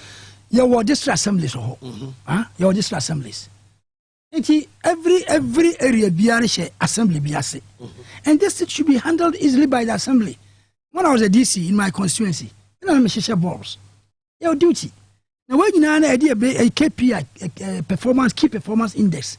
What this year an assembly no? Ya the way you know judge you a will assessor. A day a share assembly that's it. And ya the idea be one crime. And what assessor a will Mimi Chrome ho. It won't work. Zoom line share the whole country. Or better not my. And yama a babia assembly, yes, assembly, local government, office adiano, lighting on one channel lighting. Very easy to do that. Okay. Yes, inti minianum and no or 9 mamma or last a Juma say Mahama saw Bano Bay 24-hour economy. The easiest one I do start shipping. Mohono. Dry docking. Yes.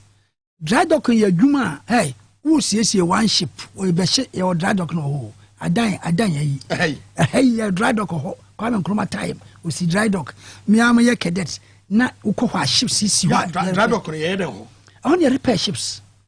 Oh, okay. Dry dock no. Fit a ship for fitting shop. Fitting shop. Okay. And no, grand and car say town monkey beka sa ensure ya bu principle you the same dry dock no your gate ho a you bu nsuo guma na ya tum na ship na koshim na ya twi nsuo na frim na efe ship na be si blocks so na ya dry na ya tumi repair say ye wi a na ya fili nsuo no ya fili abeba so a na ya bie gate no na nsuo na wall dock no mu no eni nsuo na outside na ayepe I don't take it time why you bebu na efe ship na tumi a slip out akosi and set jobs no a physical a high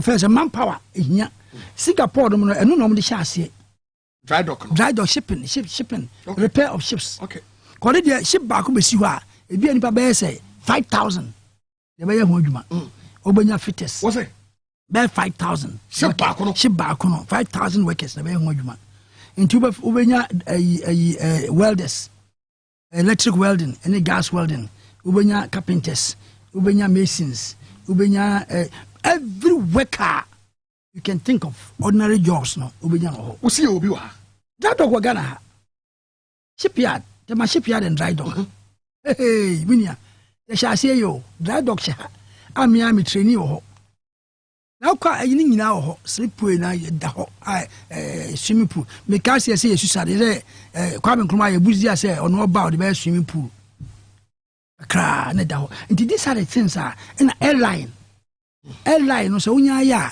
downstream no ma adwuma bebre enti saa ne me na de oba o de start eno unhia eni ayibia young boys akosua ayi welding asua ayi carpentry asua we no omo nyina benya adwuma ho. That is the key. Already Singapore or emergency. That is what Lee Kuan Yew or the start here. And apparently, these are some of the jobs. But we are starting. We have the infrastructure there, which we starting easily. Electricians. One now coffee shops are fitting shops near there. You wash shops can see or dry dog. You walk fitting shop. You walk electrical shop. You walk a plumbing shop. Be beer. I don't know. And I say a Ghana be an eduma. Into a bus, any money in hand, or share, and you're easy, will be a beer no, not a month for starting, no, what 24 hours. Because if the demand is not there, if the jobs are not there, I'm sorry, that 24 hours, no, a bed into, and the someone attaching with the big push, into a big push, no. Now if you're saying you may easily, and you're very easy to commence, no, I said when you any capital beer, you only employ people to do the job. That's all. But that's Papa. Honorable Peter Yakwatiaka, Enono, where Mrasebedjeni, the Mamma Fee Central, Abato, Empesiaso. Also, Obacoso, star 274 hash, star 274 hash. Now, also, the Huababe room, Metro Sika, and Mabunfu, Nene Ubenya more cash, until a delay. Francis, remember also. Now, you share this issue of 24-hour economy and the big push. All right, Minia, and your media, Meda was Papa Panafi, Yen Mugabe, baby, will be a Megidise or Gina Home, Michiano, and at my farm or as was yet I see. Minia, the Patoni Dicano, Maminchami MP. I am up down the Soka. Mepacho Maminchami MP, a year honorable Suleiman Adama. You don't know et Afrono, Ramsey. Enche bia ena ye papa yi ohwe o mame na no sebi NDC for nkrabata ye wo bno former regional minister yera ambassador nyamiche mafo oni constituency chairman ene empanyefo nyina itime ebeboa e ma ye mame no na otwida yetime ekodi no kama pa yera chairman ye papa John Dukun chia woni constituency executives for no nyina assessa duty roster you be we asan go be champion no credit but em say here no because em say ahanum na MP ewo nti say me ba no na na say we be we anka obetumi ye ni nkomo okay me pa cho ye nkoso me nua me das bebre Owura John Dramani Mahama was a visionary leader kese esan say Megidi say election 2016 and I papa Nana do danko Akufo-Addo ne Dr. Boamah omo campaign bone editia ye papa etwantro egu ye papa iso ema NDC ekotena bench na sebi wo bi anka owo anesuade hu si de na ese nka o my Ghana de etimi ema no kwan ema no eto aso na sebi se wuni enipa bonfo etifie na se ombeton wodi a ombeton okudu to enti mipa cha oni edikai de me di asida ebema era John Dramani Mahama se odi 24-hour journey ebre oman konkron Ghana no I think say ebetimi aboa if we say wo hwe oman Ghana mo a uko ejuma ba this time ye no 8 hours enti se Owura John Dramani Mahama se otweda ponyankopon ama no adwen kase na ye papa yi obetimi edi wesu aba beboa ebetimi aboa ama unemployment no esu ati na afei obia atimi anye ejuma papa ayeden aye adentina mpacho meka nsa efri se omo aye factories omo aye enyuma ahuro na afei healthcare eniema no nyina I think say ye papa John Dramani Mahama edi sa eniema wi eba ebetimi aboa efri se ukọ abruchimem a omudi working hours sa na omo edi ye adwuma ewo abroad enti say we ekwa like we ekọ adwuma ma ohonuma nke se bia se hours no so a na obi fufuro aba betikuva na mepacho ma yenhwe o mankonkron Ghana inti se ubre no su dia na che se eno ano no eno ntino se ene yewura John Daman mama onyankopon asunu dae pase na se wodi adwen pase eboa me de e ka menko a eye possible pa che se obi a otie ye se bi se amanwe se munkwampa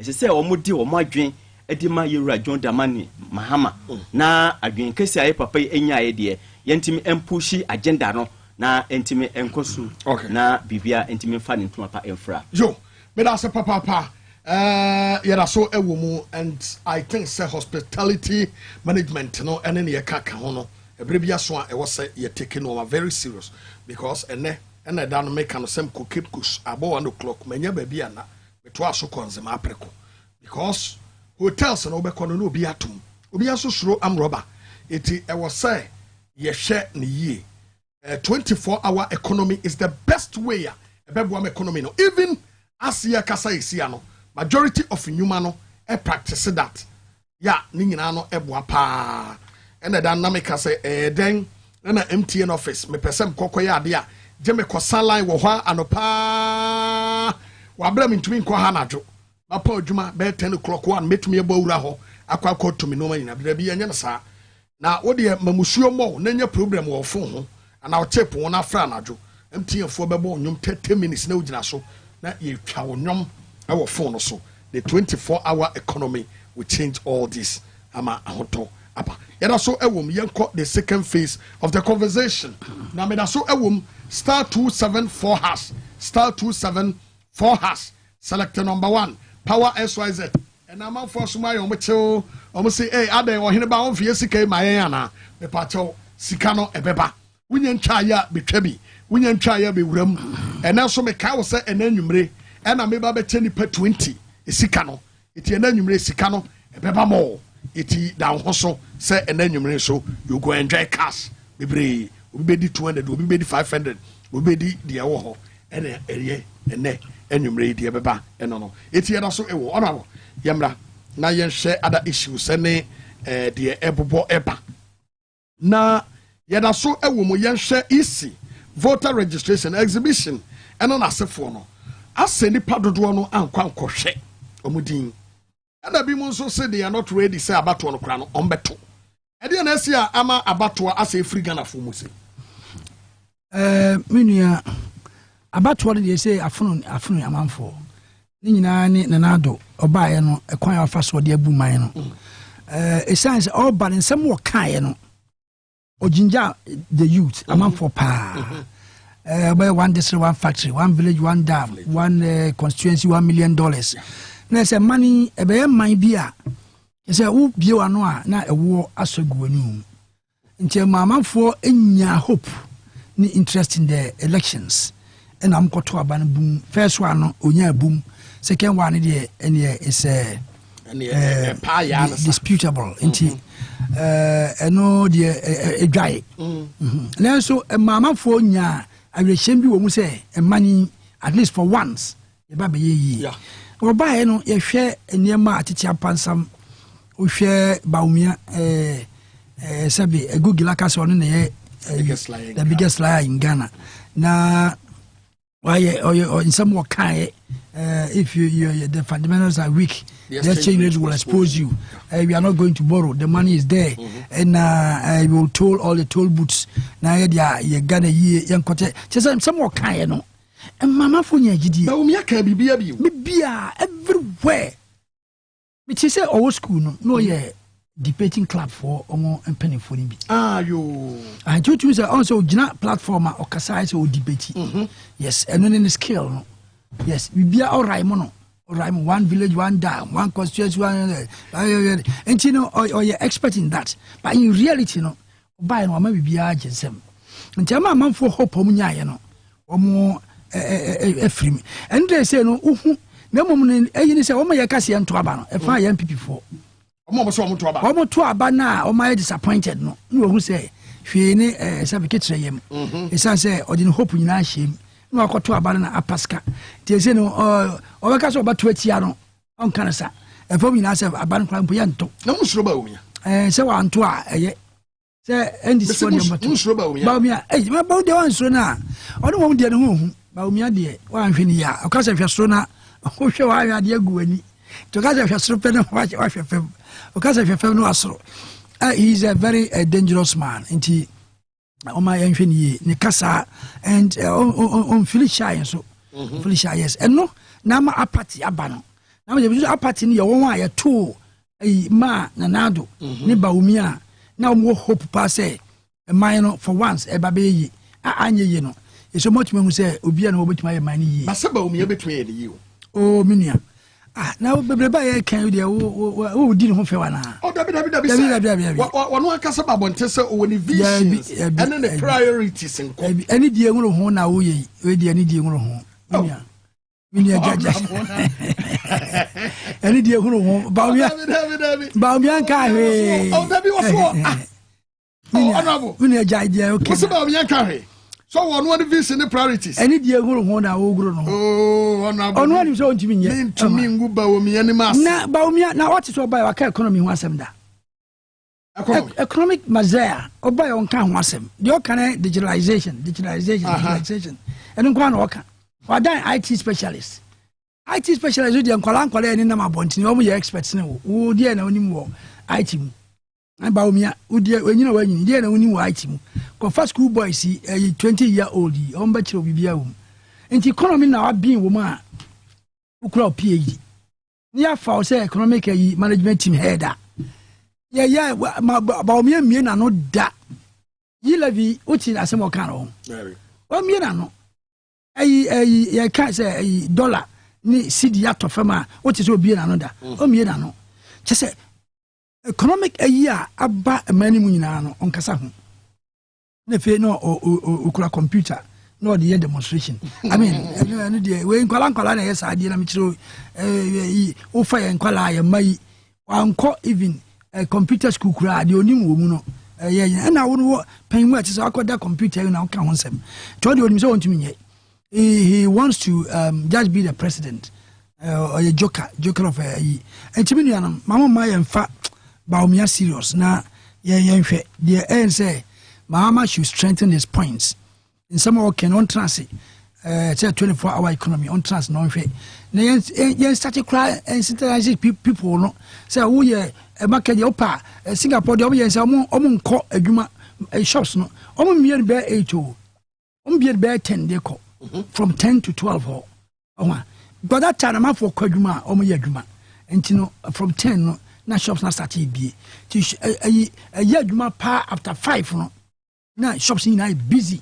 Beer menya up to 10 midnight. Now I'm full. When bet me a boost to economy no. Now Baumia de Omayama Obia enya etu abatum. Nani na so it is well for NDC. NDC for the Oman means moto abano. Then people for na I dissolutions. Oko Ashanti regional. You say bebre na ento. Because Oma say me don't for that dame and now do and drum dry na Oma I say no woman you miss about me say no the views me banana say who be say the views or certain things on LGBTQ emisa no ye misa no cathedral na yesi no ye misa so support na on support asodan no ye misa say wa bra hospitals aye empty amafo edafem amafo nyampa na so now, who the support Yamfesika, Yamfa in Si Cathedral. Now, Yanyam Wasoro. Wabragana a sorrow be a freedom of worship into be a twist in a soul. Not a buying Emphasica, Cassius Uncle Shimon. Yamisano say, Oh, Bano, dear Nabe. But the Manaka said, me, if I have the opportunity, me bar, so I dine may see the biggest hospital. Yes. What about hospital? Hospital, you bugu, near in the hospital. Oh, I must say, or more, ye na the Israel for the name. Oh, Israel. Now, Israel in Tokyo, any almost in Tokyo.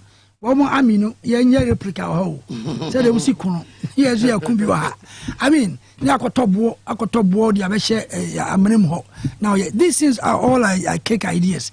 And to hold the immediate, may you say, Yamfanya, the biggest hospital. Even the beer, the whole of Africa, it be my da. Na a man for be free me, abba, ye big operations near the Waha. There was a Daniel Bubu, no. I mean, your boo, Eddie, at papa. The man saw down there, no way. Let me free me crow my crasia. I mean, if I can't buy sort of Hana, Basum Yesu, Hana, Babu, Israel. Wah, now, and she, as someone I may Hamawi, the publisher. I have my own vision and priorities. Baumia. Or they said the auction went through. Oh, Johnny, film. No way. That's what the Yankas one the biggest liar. In 20 years, we turn around. Because when now say, obey at the economic management team on our head. You know, go to our say the team, or say the Professor Jamba for solid team. What is solid team? The economic management team. Professor Jamba for also, I don't know, Alan Kojo also Raimo or Casavia. Oh, yeah, also poetic. All right, because debate now occur into all right, and they say these were the people in charge. I don't know your head. Memoir video. Now, here's one in the Panayapia. Alan Kojo Chamatin, a Penia with the movement for change. Now, Alan, I can send me the 5 Dr. Mahmoud Baumia. Now, memoir video, no what they say. The Alan King, one in the Yapia, and I say, Yajini Dibra and Beth Friday free assembly Baumiano, and the Enibre Ecuno. Women and share as someone. Alan Kojo Chamatin. Almost 8 years now. The presidency and the vice presidency is one ticket. As no presidency and as no vice, one ticket. A combined ticket. I don't think the Miniaketwa Baumia, the Ogochma. So, what are you having? Many are in the sense, Akufuado said about me now. I because Akufuado can say, economic messiah, no, or your economic messiah. And I say, or no Akufuado in Jitum say, or no, or your economists, and Tina or the Ashe Baumiansa. So one can say, and Quebec Macase were president, no, he's got the overall authority. Now, where the on one may say, messiah. Any Baumian here, what Jari say, on managing economy, no managing, they say, Adia Kodich. They say, the which say, Bibianco so. And you will oversee this about 10 day. No, can say, or $1 no. And then some for my IGP, no. No, yeah, then, because he was claiming for himself. So, no, what $1 no, and the IGP. That one can say, you, one can say, Kufadu, one can say, or say, on watch it. Arresting no, the means he was claiming he's on the head of the economic management team. And then a solid team on an oho. No, I yarn a fed idea no Pascal Vedia, oh, Johnny, or bois, or cockle, trainer him. Yeah, man, go out. Now you have a job of a wedding. But we are there, or a day, you didn't share management. Do you believe, Sir Dr. Mahmoud Baumia, which we are tenants around, or Emra, the enemy? Oh, Debbie, they say you're turning to cry in Jintum. Is he a form your mind a real? A brow me a bray, or me a woo. 1 more or more haircutty, a cow or more. 1 more or more a sika, I say, due to the depreciation of the city. Yeah. And some are costing. They say there's nothing about ya about pacifying. No, would you miss it? Yes, I said, yeah, we are young Jintum, or the uncle Fadiambra, so I could I am a very. Also, you will never go to I am a Fasican Crano, Tamason, but a month from my. I know what Jabba also no Jabba and he's stabilizing your ma, Yan Yatu Abamon. He's a goner. Mamma, I'm prepared now on your bay. Mate, Meba or Ben Sona, Mamma Faster and Fama Abuafo. Miss Saka promo no adaroma when you're fast mamina obin unya wanu si ya pena me de mensaka foro e de toaso e ne sika bebri ebeba yeti mensaka o mensaka wadaroma bebo wuram na wo obenya kwanya no adiska ne bi ene anwumre sika bebri e na eba be flow more money e na ebeba enti wo so fa hojim na beje more money na faditi say bye bye to poverty eno ano no obenya 1,000 cedis sesia independent said you be see a channel. Dial *274# now select number 1 power SYZ. Now be this car.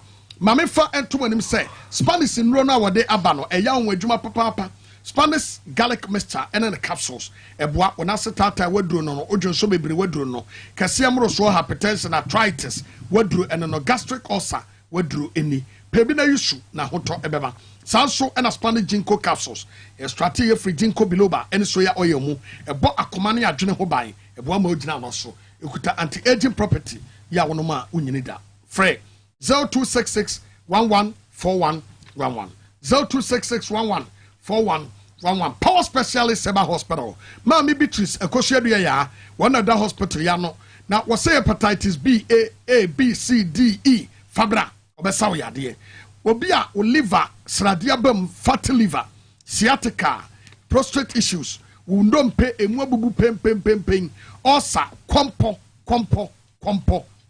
wadaroma fabra fibroid fabra na ontu ase e wo Power Specialist Heba Hospital wabi enkrabata ne bebre nkra ha o kwabenya ACP Power Bus Stop Kumase Feyase Lake Road Lake Bosumtwe ekwan ne so wone Josbro filling station e din hwene sanso na takrade Anaji Estate wo hye eye Anaji MA Primary no emfim wa frɛ no 0244 544422 0244544422 Dr.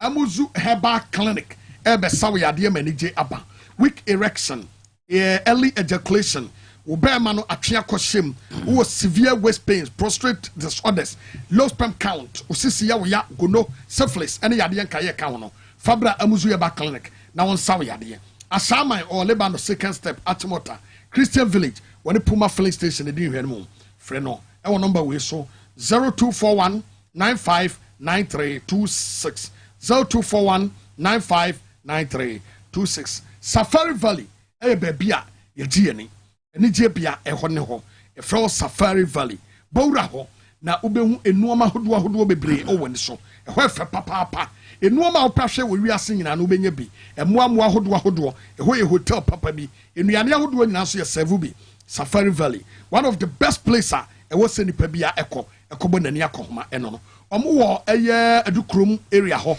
Okre district e ho ena obehu no friend was 0596 buku okwa buku 0596 914394 0596 914394 eno no minia memra so akasima be se num na mekọ mema omu be miensa na fahwe exhibition exercise and said you know isi echo election time eye adru yeden ena yenye minia medasi bebre exhibition no se wo hwe electoral commission for na omo ebetwa mu eye yewra afarijan obaye dwumadi papa ya ye papa ebeye ye ho ye eye maame Charlotte say onu su ebaye ye ho the way ye maame no wo si eye adwuma eye ye maame jemensen kwa onu ankasa wo hwe the way ya wo si conduct elections no ewo omamo ase ya jese enye akono baku na waye den na nkonye den ofa epa cho na obi asebi wo no adi elections no mu nkonem no wo si da jese wu mpene kra e ma sebi onu ankasa ne president aya Nana Dudankwa Akufo-Addo oni omu nyina nsawoso ya omu ediye enunti ena aba ni sei ena afi kwa no amamu a chese ayeturuka amamu boni ya Nana Dudankwa Akufo-Addo minua ebesi ye dempa na exhibition exercise se bi nipa ebetimi anya ahotoso se wono obekọ ni police station center na okwa ku cheki na yi amamfo a chese wo mo bamu abu a chese omo si omo ento abade enu mom na ye papa yi odika eka ye no mi gidi passe media mi bompa ye passe MPP fo mom na omo de omo enoso na sebi election this in 2024 no omo enkafie na NDC fo fadodo na de ye nyina ye nko hwe wunim mi ankasa mi electoral area ye fo no brody time this it no first day na electoral commission abie enkrata mo se ye konko ye no menua enipa 5 po and for her yes first day no enipa 5 in fact na just I was very so disappointed anuti me ko apro nyina ewo ya polling centers no nyina minim de last day no de em say na meni ho de but me de me gidi say ne na ekoso ewo me krom no saa mom na ekoso ewo fana nyina efri say amambo na Akufo-Addo ni Dr. Baumia omo edi ebae no de obia abu aka obia nsem ya chese obia enti wonuma anase like obi amanfo a omo ewo o my Ghana mu de omo obi abemo bu se amambo pa de se obi ebekwa kwasan mfifira na se bia obi ebesalai akwakotu abade de bida na mmom adesade mmom na medi se obi biara se bi nyuma papa yin papa Jordan mane mama ya odi amambo papa ebaye no ye besre o mo so se o mo hwe enu so na election day nu adru ho no ma election 2024 no obia empia bonti in their numbers yen konkotu aba utu aba ema owura Jordan mane mama no na mrehye bejafo a wo mo ye candidates eye NDC for no so no ye betimi apia wo mo se de be ya yentimi enkonko pai sa this in the fourth we parliament no crowd is saying we ya men kan say NDC for any MP before nyina am say ya boss pepe me ba jo sa pepe say the be ya NDC for no ye betimi atake majority no bebre a je say betimi di good governance no aba na wasemosi ya me ba jo na adisuade huru papa owura Jordan man mama edi eba no ye besre Ghana for say obia enfa nsami no na onjin awa tu na I think say sa 24-hour journey na owura Jordan man mama edi eba no me gidi say beboa ama obi biara atime afa ne ntuma pa Africa kama okay me na se papa honorable Peter Yankwate aka emra se bejani edma de se wo Amenfi Central abato pesua so edana se ne obeka yensa Francis Oben deputy organizer Emma Time constituency ono so eba beka yensa na mom omo a ene omo etwaye no it's time for you to enjoy cash so yan samra yanko ne yenimre na fe yanfa ento so ne yewro ebia no anya dade amfre wo no wani nkomo na emum duadie ubenya cash man eti cash no a aba no na edu so no ego so ye rane eno no yeah let's move number 1 any number one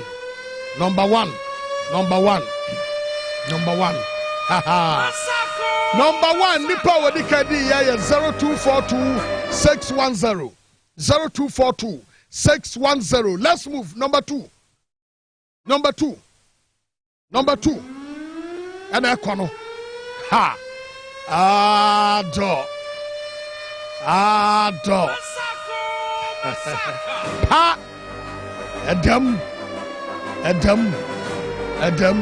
the second person on winning you know 0246 529 let's move to the next person me say ene sikanu udi atoto aso eti relfonso sa wo number no a 20,000 Ghana cedis at the 1,000 Ghana cedis pa the next person so edi 0530 710 ono so edi afei aka last one yonko and I'm going to target to be a mam 5 the moment me mam 4 wow the last person already is 0245 149 0245 149 wemo ena ene womo edi mensa kadwumadie metra mu na edema moga bi ma se wo kyeranya me ya adoma ye besan ahia na ye di nkomo moga ekolive iti say menemo ena e betra for the next 18 days media no kumangra di one for Oheneba Boamah Bennie anwumre ebono hotwe a gumbe show e bebo akwam tweme me kwa ba isia